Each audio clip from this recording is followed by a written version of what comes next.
Back there. Go ahead. Loud.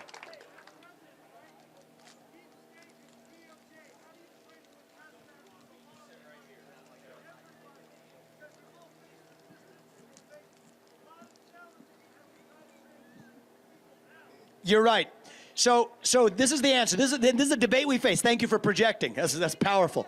So the question is, how do you deal with the deep state, particularly the federal police state, which does not apply one standard of justice, it has two standards of justice. That's a reality. We do, unfortunately, have two standards of justice in this country. One for Antifa and BLM, one for concerned parents who show up at school board meetings called domestic terrorists, right? So how do we solve it? So when you have a bureaucracy that should not exist, that is a formula for corruption. That is why I have said, and this has been very controversial, the press has attacked me for this, I've said that I will not just reform the FBI, fire Christopher Wray or something like this. I don't believe in incremental reform. I stand for revolution. We will shut down the FBI. That is how you drain the actual source of the problem.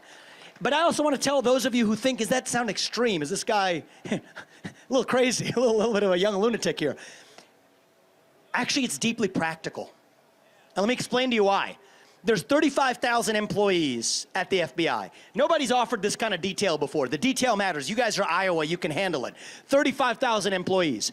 20,000 of them are in back office functions, going into the J. Edgar Hoover building of the FBI, reporting in for work every day.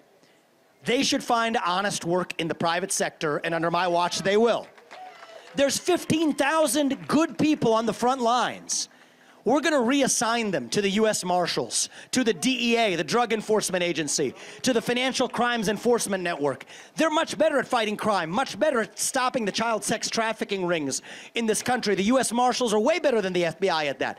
So this is deeply practical. This is also how we actually protect Americans while also restoring true integrity in our government. Love your shirt, so I'm going to come to you next.